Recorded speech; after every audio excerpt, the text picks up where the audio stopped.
Hello, hello, hello. This is Tamika Seaton, President and CEO of Grow Your Nonprofit, where we help startups, small and stagnant nonprofits grow through fundraising strategies, strategic planning, and so much more.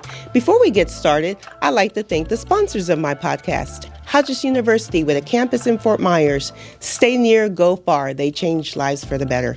Trinity Life Foundation, helping at-risk youth through their enrichment programs. AVID, that stands for the Associations of Haitians Living Abroad. They just opened an amazing support center right here in the beautiful Fort Myers, where they would help you with immigration support, utility billing, rental assistance, and so much more. Last but not least, VaxTruth. They received a grant from the CDC to raise awareness of COVID-19 and vaccine resources in the Black and Brown communities. So, guys, today you are in for a treat. I have my special guest here, City of Fort Myers, Mayor Kevin Anderson. Good morning, Tamika. Hi, Mayor Anderson. How are you? I'm doing well. How about you? Good. Thank you. So first of all, I'd like to thank you for taking time out of your busy schedule to come on our podcast and share your knowledge. Well, thank you. You know, I find that I've always said it's very important to be accessible, responsive, and transparent. And this is part of it. I just believe our elected leaders should interact with the public in groups and businesses, all parts of the community, as much as we can. You know, you are absolutely correct, because I see you everywhere. What's that song? I've been everywhere, man. You are the epitome of what a mayor stands for. Well, thank you. Yeah. So before I got into the whole nonprofit space, I actually was in government. I worked for the Collier MPO, the Metropolitan Planning Organization. I was there for 5 years. I was in transportation planning. And then I went over to the city of Naples. I actually worked with Mayor Sori, and I was the public information officer. So I understand the whole mayor thing, but you definitely got it down. You're always supportive to pretty much anyone who calls you. So thank you for that. Thank you for your service. It's really my pleasure and my honor to do so. So with that said, I would be remiss if I didn't wish you a happy 36th going into 37th wedding anniversary with your beautiful bride.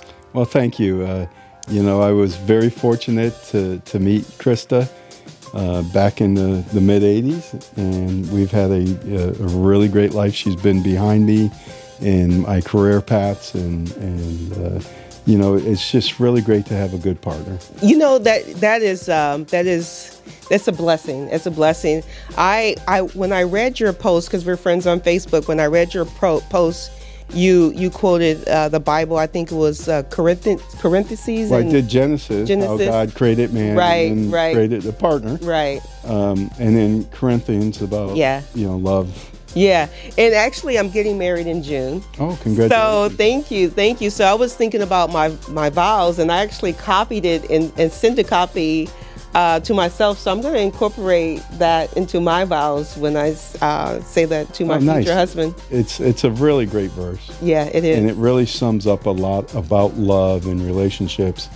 And, because it even points out that it won't always be bliss. Right. There'll be rocky roads, and rocky periods. And as I said in my post, we've enjoyed the highs and we've worked our way through the lows. And, unfortunately, it's very easy to give up. It is. When you hit those lows. It is. Very easy to walk away.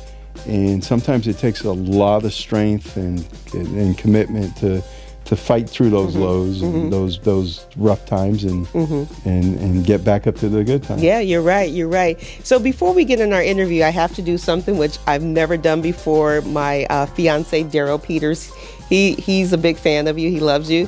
So could you say hi to him? He does all our editing for our videos. Can you say hi to Daryl Peters? Daryl Peters, hey, bro. I appreciate your support. Yeah, he loves you. So with that said, I like to focus on leadership, because you can't be a leader unless you have followers. And then also a board member's perspective of nonprofits. because I know you've served on several nonprofits. I read about the American Cross, the Safety Council. There are so many. Oh yeah, American Red Cross, Southwest Florida Safety Council, the Coalition for Drug-Free Lee County, Edison Festival of Light. Yes. The United Way, Foundation for Lee Public Schools, and I apologize to anyone I may have missed. Yeah. There's so many. So with that said, let's start with leadership. I know oftentimes nonprofit, the founder starts the nonprofit because there's something that either affected themselves or a family member or someone they love. They start the nonprofit and they quickly realize what they really started was a business, and it's a whole nother animal that they didn't realize. So with leadership, you have to identify the right board members. You have to understand that you need a business plan and or a strategic plan. That board matrix is very important. Then you have to fundraise, so which can be quite a bit of a challenge because as a new nonprofit, you haven't proven yourself. You don't have credibility, so it takes a while and it can be frustrating. Leadership.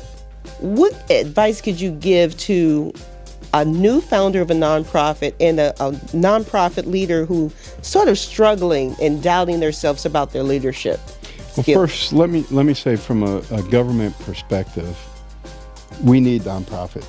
Okay. Government cannot handle all the social problems, Yes. All the health problems, all the problems in general that affect our communities. And so nonprofits play such an important role. They provide the services that government can't. Not only that, it's more personalized typically with nonprofit. Right. Government tends to be very structured. Yes. Very process versus purpose. Yes. Where a nonprofit, they can focus on the purpose. So when it comes to leadership, leadership is it's a funny topic. Yeah. Because leadership is so generic in so many ways. We see so many great leaders. We see so many leaders who are so-so and leaders who are just not good leaders. Right. Everybody thinks as a leader, you can just get people to follow you. You've got the best leaders, the good leaders, they get people to want to follow you. Ooh, I like that. Let's dissect that a little bit. How could you get people to want to follow you? One, lead by example. Okay. All right. Be ethical in what you do. Have integrity. Don't, walk the walk. Don't just talk the talk. And I think importantly is to respect the people who you want to follow you. Okay. Respect them as individuals. Realize that in any organization, whether it's a small nonprofit of 4 people or a corporation of thousands, it's the people who really drive the organization. Right. And, when I was at Chico's, we got a new CEO, Dave Dyer. And he came in and he says, typically you look at an organizational chart, it looks like a pyramid. Right. CEO's up here at top, and then all the way down. He says, not here. Right. And he flipped it. Interesting. And he said, here at the top are our customers. So the very important employees we have are the salespeople, the ones who sell the clothes. That's right. Because if they don't sell the clothes, everything we do doesn't matter. And, I've always believed that, even when I was at the police department and I was in a position of leadership, as the number 2 position, that I would tell officers, you're not working for me, you're working for the community. So with a nonprofit, you're not working for that executive director. Right. You're working for your client. And so as a leader, you are actually working for the people who are accomplishing your mission. Yeah, that's absolutely correct because I actually, I'm a graduate of Hodges University. I went to college as an adult, and my degree is in management. And what I learned quickly was your most important capital leaves every day, and that's your people. Yes. Every day. So, that's the difference of someone waiting until 5 o'clock on Friday to they just can't wait to get out of there, or they stay a little bit longer, do a little bit extra because they are passionate about the company. They're committed to what they're doing. Yes. It's not just a job. And, there's an old saying that people don't leave bad jobs, they leave bad bosses. That's absolutely correct. And while that's not always the case, that does happen a lot of times. Every person in your organization should be viewed as being important because they're not there. You're not an employment agency, so they're not there just to have a job. Right. There's a need. They fill that need, so their position is important. Now, a lot of people like to confuse importance and value or worth. Obviously, the CEO brings different, or the executive director, they bring different skills to the table than the person who, say, is answering the phone. Right. But everyone is important and makes a difference because the person who answers the phone is the first contact someone has with the company because they're answering the phone. So if they're cheerful or if they have an attitude, that's a reflection on the company. So I was with a group touring Leasar the other day, and the CEO, he made the point. He said, I could go away for a week, 2 weeks, or just leave. And the company's going to continue to run. He said, he pointed to the guy operating the forklift, and he said, now if he goes away and that job's not getting done, we have a problem. Yep, exactly. And especially now with all the technology that we have. I grew up in the 80s and we didn't have cell phones, and when someone called you stopped at the on the side of the road and found a pay phone and you called people. Now this generation has access to social media, the internet, and they're exposed to so much. And there are so many ways to make money online from home. So employers have to be even more creative, competitive, and allow the creativity of the newer generation coming in because they want hands-on. They want to feel like they're making an impact, or they're not going to be there. There's already a problem with finding employees now. I personally think it may even get worse. It's going to be a struggle, and if you look at years ago, I'm sure they still teach it, Maslow's hierarchy of needs. Money is not at the top. No, it's not. A sense of belonging, self-actualization. Yes. Those are things that are very important. So making your employees feel like they contribute and they're part of making things happen versus you're just an associate who gets a paycheck every other week. Right, exactly.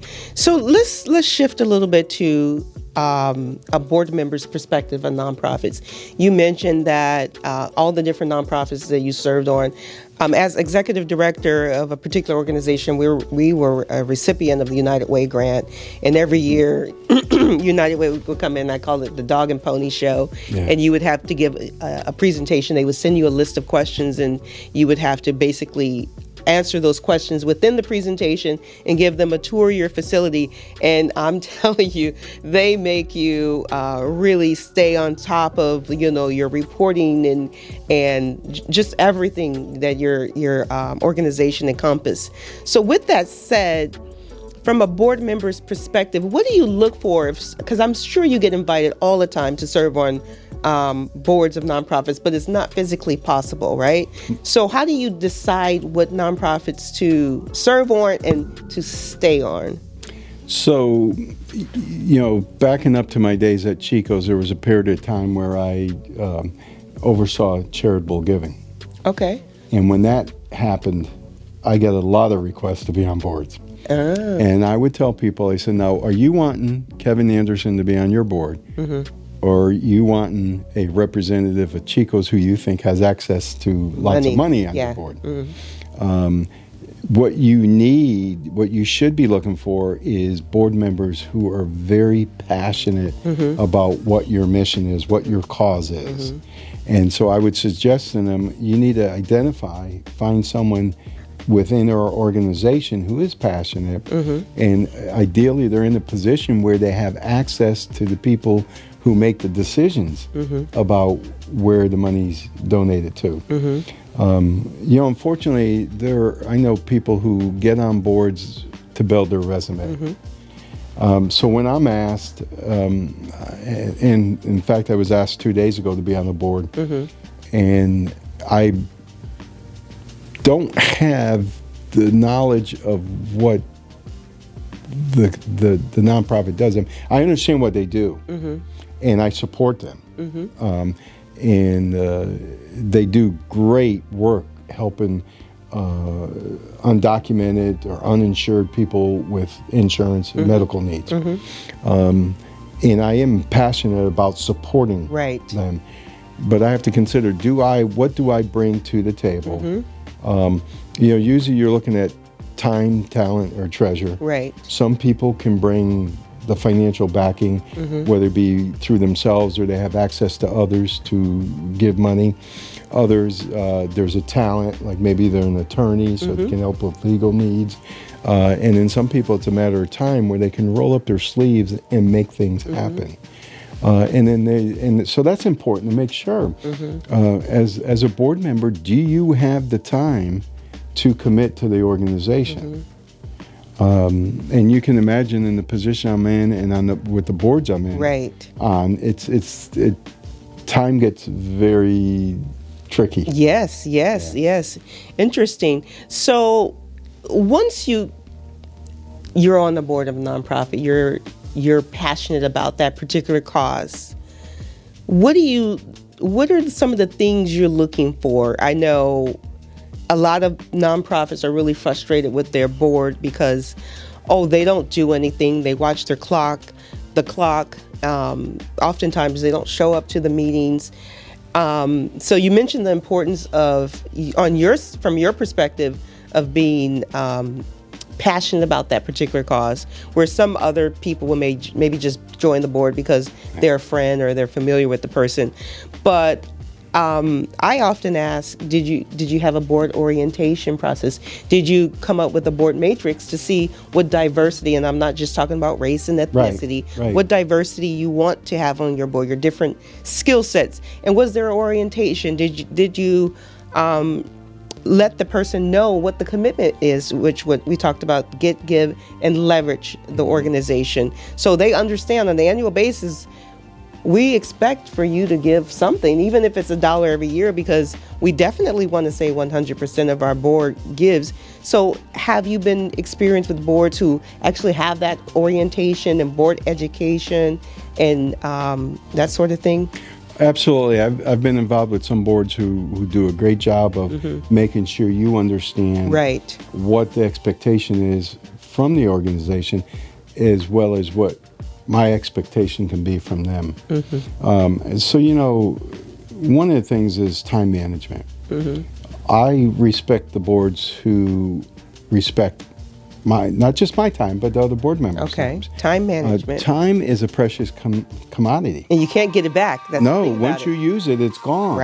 And, if you watch me run the council meetings, I try to keep them moving and not to waste time. And that's what I appreciate with various boards I'm on, is that they recognize, hey, this is not a social gathering. We're here to conduct business. We're going to do it within an hour. We have an agenda. We're going to stick to it.